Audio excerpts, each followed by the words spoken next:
In their article 17 Sonic the Hedgehog characters you forgot existed, Game Rant included Bark the Polar Bear. I'm sorry, but if my mate Dave of all people not only knows who Bark the Polar Bear is, but claims that he's his favourite character in the entire series because he's, quote, a fucking unit, then it's safe to assume that even the most casual Sonic fan vaguely knows who Bark is. So, I figured, why not talk about a bunch of actual obscure Sonic characters from a bunch of different continuities and various forms of media?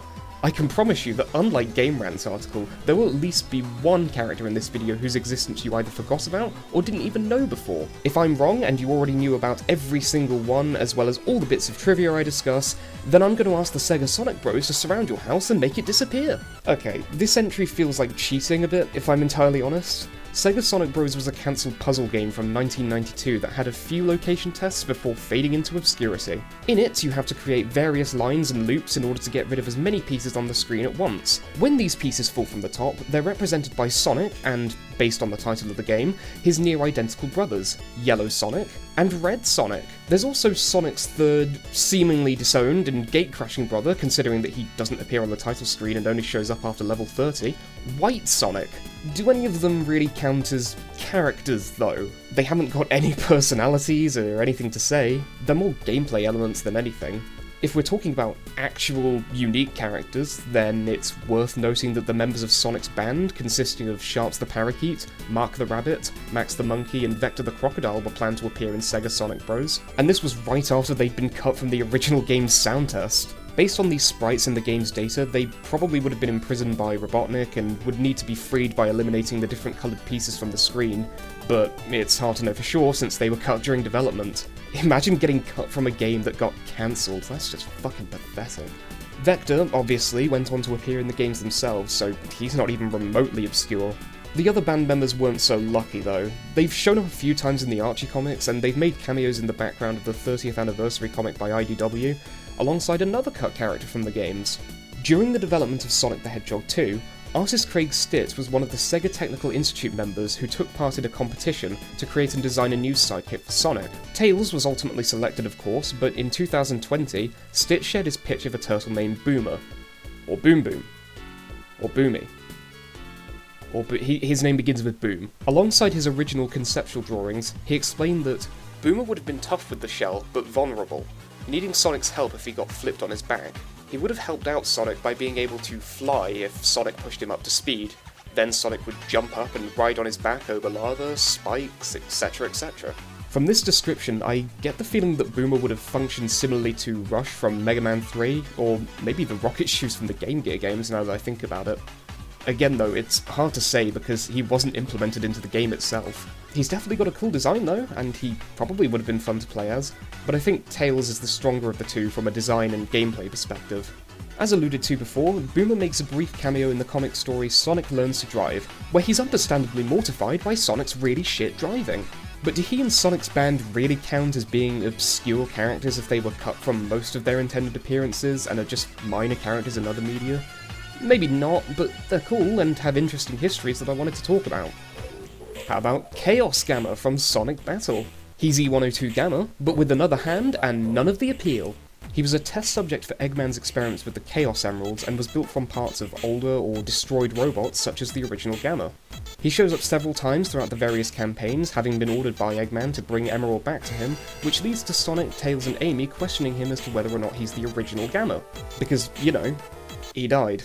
After being beaten up enough times though, he's left in the street and never appears or gets referenced in another game, comic or show ever again.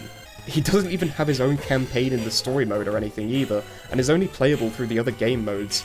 There's really not much else to say about him other than that though. Again, he's literally just the original E102 Gamma but with a second hand instead of a weapon. He's definitely one of the most obscure playable characters in the series for sure, but not the most obscure playable character. That honour, if you could call it that, doesn't just go to one character. In Sonic's Schoolhouse, you get to choose one of 10 characters to play as. This all-star cast is made up of elephant, alligator, cow, pig, hippopotamus, rabbit, kangaroo, polar bear, zebra, and my fucking nightmares. They appear at the bottom of the screen during gameplay, just staring into nothing, and show up on chalkboards after you do some basic maths. They're horrifying, I hate them, And you should too. Let's move on to the comics. In 1994, the French publisher La Sirin released Sonic Adventures in the Claws of Robotnik, a bande dessinée comic album written by Smoldo and drawn by Mr. Bean. Fuck me, no, his name's not Mr. Bean, it's Mr. B.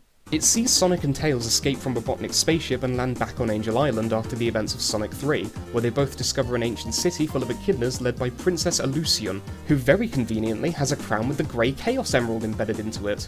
She initially plans to straight up murder Sonic and Tails by throwing them down a slide that leads to a pit of lava for some reason. Alucion gets captured shortly afterwards, but she decides to pull off the chaddest of moves by just fucking biting Robotnik's hand, releasing her and plummeting to her death in a volcano along with Sonic and Amy. They all end up in a Blue Sphere stage, and after Sonic completes it, Alucion rewards him with the 7 magical emeralds, the golden armor, and the power to be transported wherever they want. After this album, Princess Alucion is never seen again, and that's actually a real shame because I think she's hilarious in how she's written and illustrated. It's also kind of weird that Knuckles doesn't make an appearance or even get a mention anywhere in this album despite taking place after Sonic 3, and especially considering its premise. Maybe in this continuity he died after falling off that beam in Launch Base and everyone just forgot about him, I don't know.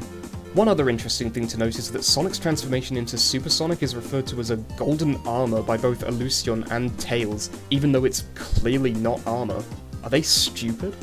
Sonic Wikizone lists one of its utilizations as fourth wall awareness, and I don't know why, but that's absolutely hilarious. Thank you to whoever added that to the page.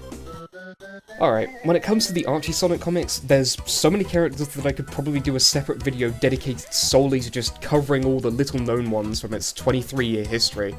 And I'm going to, except I'm not going to do that right now because I'm fucking lazy. Instead, I want to bring your attention to a character that, if 9-year-old me saw, would scream in happiness. Metal Shadow.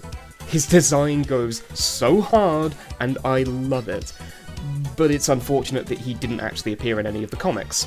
Tracy Yardley illustrated him for the complete Sonic comic encyclopedia, but for whatever reason, he wasn't included in the released product. Maybe because he wasn't in the comics themselves, I guess, so, like Boomer, can he really count as an obscure character if he never technically appeared? Sure, but he looks cool, so I don't know, fuck off. If you want a sort of obscure character from the Archie comics, how about Mello Bee? He first appeared in issue 13 of the Knuckles comic, and died less than 10 pages in. In this issue, Mello and Charmy Bee visit Happy Land, a theme park that previously appeared in Archie's adaptation of Knuckles Chaotix. They have a merry old time until Mello eats a chili dog with a special sauce, which is later revealed to be a drug called Lemon Sundrop Dandelion. Ooh, that's subtle. He overdoses, begins to suffer from a bad trip, gets rushed into surgery by Charmy and a cab driver, and as mentioned before, dies. It's very dark for a children's gaming comic, and pretty ballsy of the writer Ken Penders to tackle something as serious as drug overdoses, the narcotics industry, and well, just drugs in general, to be fair. I really respect him for the idea behind this one, even if the execution isn't necessarily perfect. What I don't respect is Sonic's advertisement to buy his comics while a kid is dying on the street. What a dickhead. Speaking of Sonic being a dickhead, he was a massive one in Fleetway Sonic the comic, wasn't he? Which of course leads me to ask, who's the most obscure character in that continuity? I'd argue it's the Veg Heads, a group of villains who appeared in the 2-part Invasion of the Veg Heads, led by a potato named King Edward, which is just the most British thing these comics have ever done. They were previously ordinary vegetables on Farmer Nigel's field in the Plowright Zone, until toxic waste from the nearby chemical plant caused them to mutate into giant, talking vegetables, obviously. They were soon confronted by my new favourite character and spirit animal, Harry Mole from Ooh, and with some help from Sonic, they were defeated. They were subsequently given permission to live on a section of Farmer Nigel's farm if they agreed to live in peace, and I can only assume that they were eventually eaten by the villagers, because they had every intention of doing so before Sonic stepped in. Jesus Christ! I'm now questioning these people's morality and how far they'd go, so to avoid thinking too deeply about any of that, let's go on to IDW. It's honestly difficult to determine who the most obscure character in the IDW continuity is when it's only been around for about 5 years, and most of the original characters have had fairly prominent roles throughout the run. I guess holy shit, there's a character called Dave. He wins. He's the most obscure IDW character, purely because he shares a name with my mate Dave. You thought Bark the Polar Bear was a fucking unit? Well, wait until you get a load of this guy. Do you like manga? Well, do I have some good news, because there's a Sonic manga from the early 90s just for you. This thing has some really weird shit in it, ranging from Tails taking one small bite of a mushroom, to Tails getting drunk, to Tails going broke after developing a gambling addiction, to Tails beating up an old man and demanding that he give him his money. Basically, Tails is really unhinged in this. It's also home to a variety of very obscure Sonic characters, like an early version of Charmy Bee, who lives inside a time box and can alter the course of history to help Sonic, as well as looking nothing like the game's version of the character. More interesting than him, though, is Sonic's family, or rather, Mickey's family. I'll do a full deep dive into the manga eventually and cover all the stuff that happens in it, but to summarise, Nicky is a 10-year-old kid who has the ability to transform into the superhero Sonic the Hedgehog, and lives with his mum Brenda, dad Paulie, and younger sister Tanya. They're fairly prominent characters in the series as far as I can tell, so despite being obscure in the overall franchise, they're definitely not obscure in the manga itself. There is, however, Sonic Joe, a good friend of Paulie who lost his life in a plane accident after breaking the sound barrier. He looks like an older version of Sonic, and he smokes a pipe, so you automatically know that he's cool. There isn't much more to say about him, other than that I just think it's really funny that there's an official Sonic character named Sonic Joe of all things.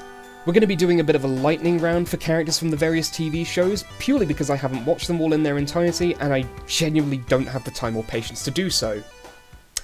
Yet. Let's start with Adventures of Sonic the Hedgehog. There's a show within this show called Bart the Barfy Bumblebee, which is about Bart the Barfy Bumblebee. He appears for about 5 seconds, says he's going to be sick, and then the channel is changed by the best version of Robotnik. Presumably, Bart vomited his guts out and died, and that's why he's never appeared again. SatAM has the Tsar, he's a wizard, he talks like Yoda, and he's voiced by Homer Simpson. He was evil, then he decided to become good after sleeping for about 1,000 years, and then he shrunk himself and his house. Knuckles has a pet dinosaur in Sonic Underground called Chomps, really unoriginal name, but then again, so is Knuckles. He wants to eat things, and he's voiced by all of the clone troopers from Star Wars: The Clone Wars. And finally, without question, the most obscure character in the entire Sonic the Hedgehog franchise, someone I am willing to bet 20 quid you have never heard of or can't remember, Jim.